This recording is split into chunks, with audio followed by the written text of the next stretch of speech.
Everyone would agree that medicine has come a long way throughout history. Nowadays, no matter your ailment, you can go to a pharmacy and find a magic pill that will take all your troubles away. Headache? No problem. Excessive gas? We've got you. Erectile dysfunction?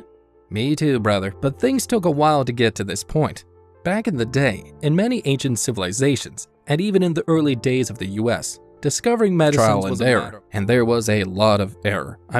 A lot of error. Here are 8 bizarre and downright terrifying cures to diseases that will make you think twice before you complain about that nasty cough syrup. Number 1. Chloroform, the handy-dandy knockout juice beloved by serial killers and stalkers alike, was originally used as an anesthetic for surgical procedures. It gained massive popularity in the US after it was administered to Queen Victoria to reduce her pain during childbirth.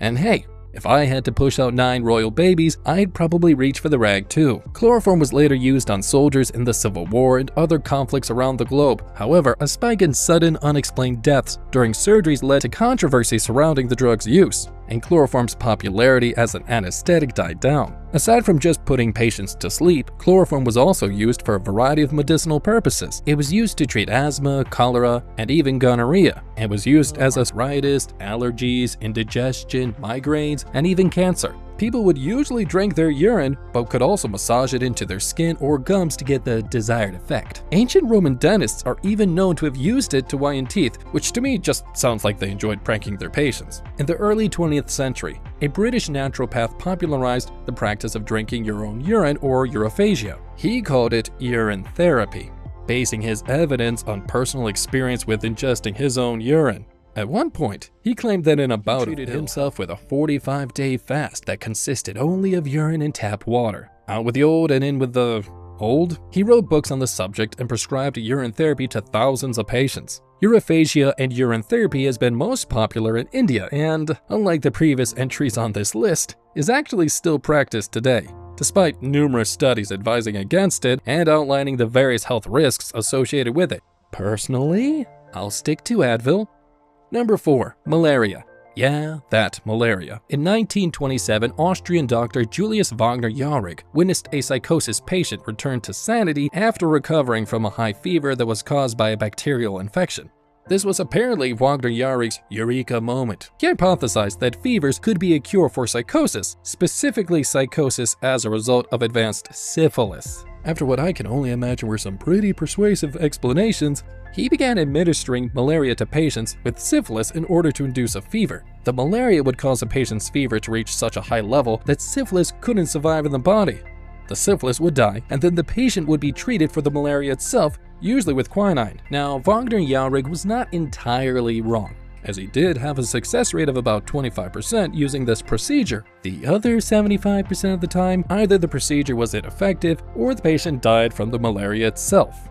This seems like a classic case of fighting fire with fire, and look, if it was me, I would want to get rid of my syphilis just as much as the next guy, but I would probably draw the line at knowingly giving myself one of the world's most devastating infections. But hey, anything not to wear a condom. The real irony of this one is that for his work, Wagner-Jauregg was given the Nobel Prize in Medicine, and about 1 year later, penicillin was invented and malaria treatment was halted immediately. Hopefully he got to keep the medal. Number 5. Water. Now hold on. Water? Water's great for you. My doctor says I need to drink 14 gallons a day. I never go anywhere without my inspirational water jug, blah blah blah blah. Maybe I should be more specific. Drowning. This cure was focused specifically on victims of rabies. Probably the most well-known symptoms of rabies is hydrophobia, which is the fear of water. When rabies victims have developed this symptom, they have an extreme aversion to water and most other fluids. This is what causes the foaming at the mouth that we often see in depictions of rabies. The victims can no longer swallow their own saliva. Attempts to drink can cause extremely painful spasms of the throat and esophagus. Imagine the feeling you get when you take a shot of tequila. Now imagine that every day, all the time. Hydrophobia also makes the disease more easily spreadable as saliva production is increased, and the disease spreads through bites. Now, here's where the cure comes in. Rabies patients can have an extreme fear of water. And how do we get over our fears? Exposure. So naturally, rabies victims were submerged in water like clowns in a carnival dunk tank, in the hopes that if they ingested enough water, the disease would get flushed out of their body, and their hydrophobia with it. Now, the problem is, no matter how hard we all tried growing up, humans can't breathe underwater. In the ancient world, these doctors didn't differentiate between taking water into the stomach and ingesting it, or inhaling it, filling the lungs with it, and drowning. As a result, this practice usually proved deadly. I mean, I guess afterwards, the victim didn't suffer from rabies anymore. They didn't really suffer from anything after that. Number 6. Trepanning. Trepanning or trepanation is, simply put, the practice of drilling holes in the skull to treat diseases of the brain. Like nothing says, fix me up, like taking a metal stake directly to the dome. This particular procedure has been around for thousands of years and spans multiple cultures all over the world. There's evidence of trepanation happening as long as 10,000 years ago, and it is widely seen as one of the oldest surgical procedures of which there is concrete archaeological evidence. Like in the early days, trepanation was largely used in religious rituals, as people behaving irrationally were often thought to be occupied by evil spirits. And these people would, of course, argue that they were just having a rough week. Maybe they were laid off from the temple building crew, or maybe they had spilled wine on their finest loincloth. Their complaints would fall on deaf ears, though, and the local surgeon would show up and whip out his trusty drill, a quick hole in the head, and voila! The evil spirits would fly away into the night. Trepanation was also used in hopes to cure mental disorders. Usually the bone was taken off of the skull and would be kept and worn as a charm to ward off the presence of further evil spirits. To me, that is maybe the most metal thing I've ever heard. I'd wear a chunk of my own head to keep me from getting possessed any day. Now, trepanation is technically still in use and is a very practical way to treat brain injuries. Like, many times surgeons have to open up the skull to relieve pressure from swelling or bleeding in the brain. And this can be a life-saving procedure if you suffered a traumatic brain injury. That being said, in the modern sense, trepanation is done with incredible precision, not to mention the benefit of anesthesia. In the early days, though, I can see this one being a little bit uncomfortable. Moving on to number 7, heroin. I mean, I guess we have to figure out how dangerous substances are somehow. Heroin was developed in the late 19th century in Germany by the pharmaceutical company Bayer as a suppressant for coughs and other respiratory illnesses. It was originally billed as, get this, a non-addictive alternative to morphine. Now, I want to take a second to dissect the irony of that statement. First of all, claiming that something is less addictive than morphine is like claiming that your cooking tastes better than a pile of hot garbage. It's a low bar to reach. And then, on top of that, Bayer was flat out wrong. Over time, after it was commercially available and used as cough medicine for years, doctors began to see how easy it was for people to get addicted to and abuse heroin.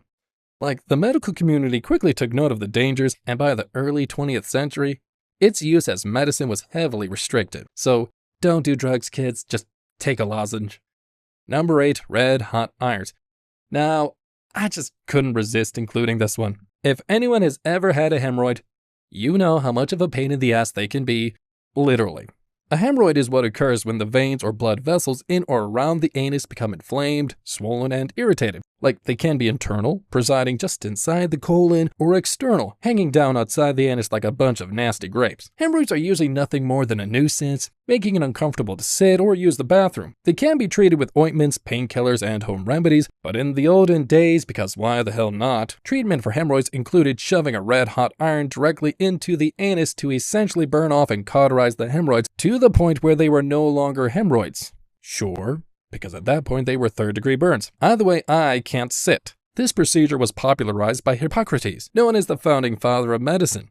And to take it one step further, Hippocrates got specific about how to do this procedure, saying that when the cautery is applied, the patient's head and hands should be held so that he should cry out, for this will make the rectum project out more. Imagine, if you will, getting over the initial embarrassment of having hemorrhoids in the first place. You go to your doctor, and the next thing you know, you're strapped down, being branded like a slutty cow, with the doctor whispering into your ear to further project your rectum. I mean, this is the stuff of nightmares. Like, these cures vary in their absurdity, but one thing is for sure. I, for one, am glad we live in a society where I didn't have to endure any of this.